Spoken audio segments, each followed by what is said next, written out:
The Quran stands as the final revelation from Allah, delivered through His chosen messenger, Prophet Muhammad, peace be upon him. But here's what many don't realize. The Prophet's role was crystal clear and beautifully simple. He was a messenger, a deliverer, nothing more, nothing less. Today we are diving deep into this fundamental truth that the Quran itself establishes with absolute clarity. Picture this for a moment. Imagine you're given a precious letter from the most important person in the universe, and your only job is to deliver it exactly as it was written. You wouldn't dare add your own thoughts or interpretations, would you? That's exactly what the Prophet's mission was like, except infinitely more sacred and significant. Let's start with something powerful. Allah tells us in Surah An-Najm, chapter 53, verses 3 and 4, وَمَا يَنْتِقُ عَنِ الْهَوَىٰ in huwa illa wahyun yuha. This means, nor does he speak from his own inclination. It is not but a revelation revealed. Think about this for a moment. The Prophet spoke nothing from his own desires or interpretations. Every single word that came from his blessed mouth regarding guidance was pure revelation from Allah. This isn't just a casual statement. This is Allah Himself testifying to the purity of His messenger's mission. Can you imagine the weight of responsibility? Can you feel the absolute precision required in such a role? But wait, there's more. Allah makes it even clearer in Surah Al-Haqqah, chapter 69, verses 44 to 47. وَلَوْ تَقَوَّلَ عَلَيْنَا بَعْضَ الْأَقَاوِيلِ لَأَخَذْنَا مِنْهُ بِالْيَمِينِ ثم لقطعنا منه الأوتين فأما منكم من أحد أنه حاجزين. In Bengali, আর যদি সে আমাদের উপর কিছু মিথ্যা কথা আরোপ করত, তাহলে আমরা তার ডান হাত ধরে নিতাম, তারপর তার জীবন দামা কেটে দিতাম, আর তোমাদের মধ্যে কেউ নেই যে তার থেকে থামাতে পারত. This translates to, and if Muhammad had made up about us some false sayings, we would have seized him by the right hand. Then we would have cut from him the aorta. And there is no one of you who could prevent us from him. Can you feel the weight of these words? Allah is making it absolutely clear that if the Prophet had added even a single word of his own interpretation to the divine message, Allah would have immediately punished him. This is the ultimate guarantee of the Quran's purity and the Prophet's role as a faithful messenger. It's like having the most powerful quality control system in existence, one that operates with divine precision and absolute authority. Now, what was the Prophet's actual responsibility? Allah defines it beautifully in Surah Ash-Shura, chapter 42, verse 48. فَإِنْ آرَدُوا فَمَا أَرْسَلْنَاكَ عَلَيْهِمْ حَفِيظًا إِنْ عَلَيْكَ إِلَّا الْبَلَاغُ. In Bengali, যদি তারা মুখ ফিরে নেয়, তাহলে আমরা তোমাকে তাদের উপর রক্ষী বানিয়ে পাঠাইনি, তোমার দায়িত্ব কেবল পৌঁছানো. This means, but if they turn away, then we have not sent you as a guardian over them. Upon you is only the duty of notification. The message is crystal clear. The Prophet's job was to deliver, to notify, to convey the message. That's it. He wasn't sent to interpret, to add commentary, or to create additional religious laws. His mission was pure and simple. Deliver what Allah revealed. Think of it like being the most trusted postal worker in history, except instead of delivering regular mail, you're delivering divine guidance that will shape humanity forever. Let's look at another powerful verse in Surah Al-Ma'idah, chapter 5, verse 99. Ma ala ar-rasuli illa al-balagh. In Bengali, Rasuler daitto kebol ponchano. This means there is not upon the messenger except the duty of notification. See how consistent the Quran is? Over and over again, Allah emphasizes that the Prophet's role was solely to deliver the message. Nothing more, nothing less. It's like Allah is repeating this point multiple times to make absolutely sure we understand.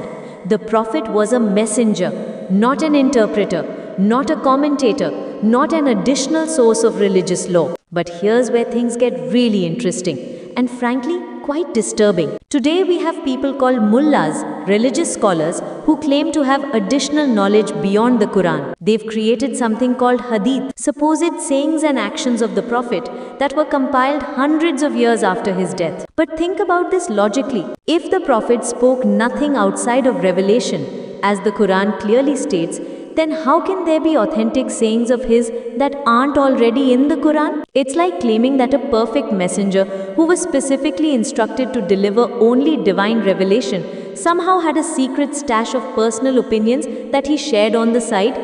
Does that make any sense? Of course not. Yet millions of people have been fooled into believing these fabricated stories. The Quran itself warns us about this. In Surah Al-An'am, chapter 6 verse 38. Ma farratna fil kitabi min shay. In Bengali, amra ei kitabe kichui chhadte rakhini. This means we have not neglected in the book a thing. If Allah has not neglected anything in the Quran, then what need is there for additional sources?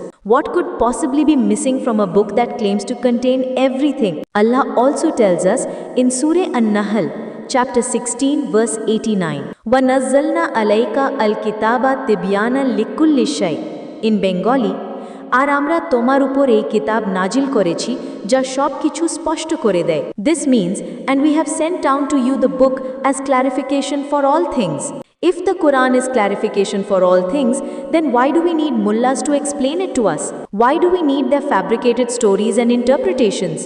It's like having a perfectly clear instruction manual and then letting someone convince you that you need their personal opinions to understand it properly.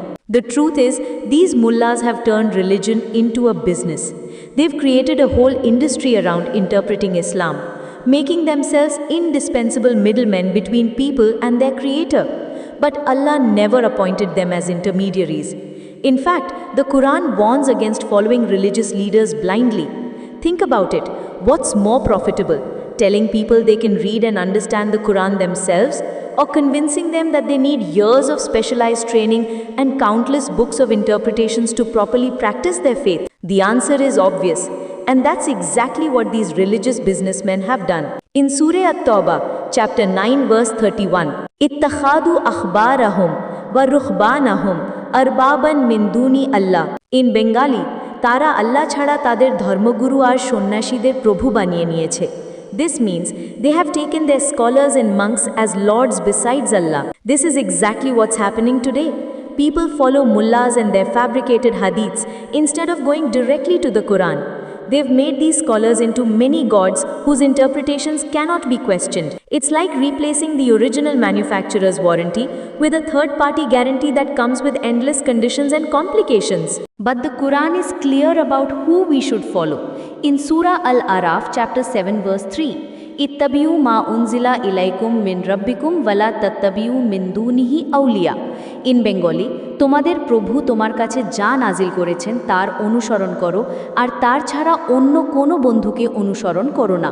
This means follow what has been revealed to you from your Lord and do not follow other than him any allies. The instruction is simple. Follow what has been revealed, which is the Quran. Don't follow other allies, which includes these self-appointed religious scholars. It's a direct command that cuts through all the confusion and complexity that these mullahs have created. Let's be absolutely clear about the Prophet's mission. Allah tells us in Surah Al-Furqan, chapter 25, verse 56, وَمَا أَرْسَلْنَاكَ إِلَّا مُبَشِّرًا وَنَذِيرًا. In Bengali, আর আমরা তোমাকে কেবল শুভ সংবাদদাতা আর চেতাবন দাতা হিসেবে পাঠিয়েছি.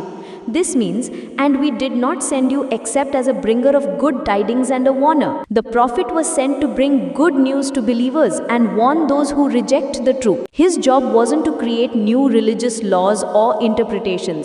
His job was to deliver Allah's message exactly as it was revealed. Imagine the clarity and purity of such a mission. No personal agenda, no individual interpretation, just faithful delivery of divine guidance.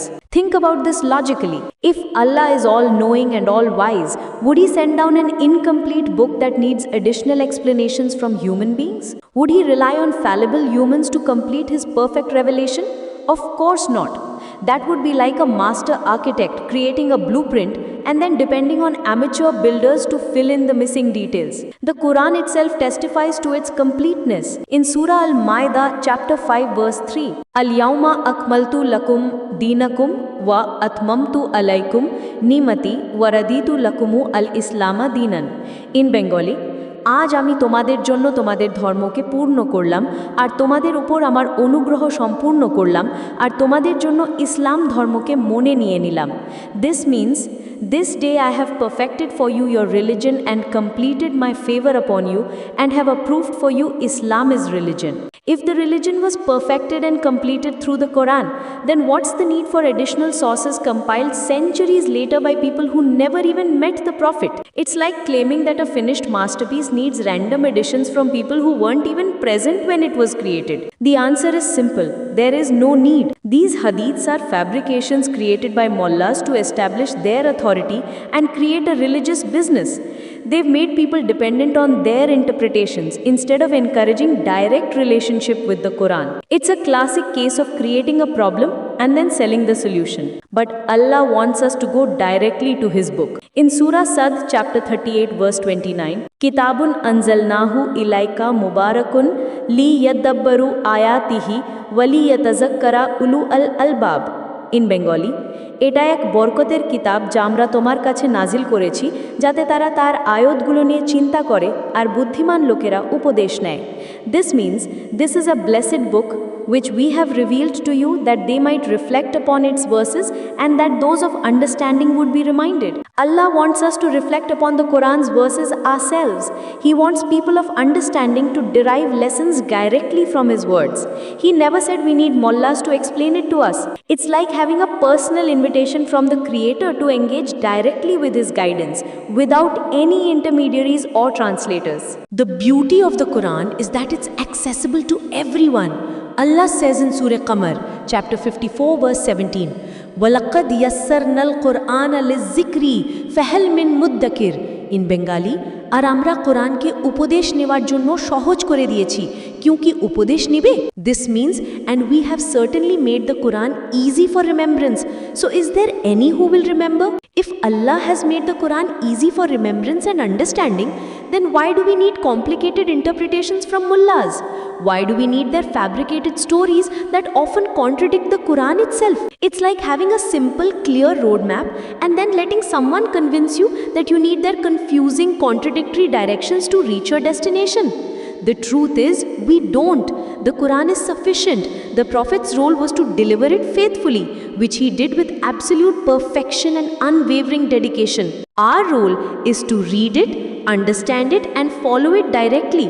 We don't need middlemen. We don't need fabricated hadiths. We don't need mullahs who've turned religion into their personal business empire. Allah has given us everything we need in the Quran. The Prophet delivered it perfectly, speaking nothing outside of revelation, maintaining the purest form of divine communication ever established between Creator and creation. Now it's our responsibility to return to this pure source and reject the fabrications that have clouded our understanding of Islam's true message. The Quran stands complete, perfect, and sufficient. That's the truth Allah wants us to understand, and that's the message the Prophet faithfully delivered without adding a single word of his own. It's time we embrace this beautiful simplicity and reject the complicated web of interpretations that have been spun around it.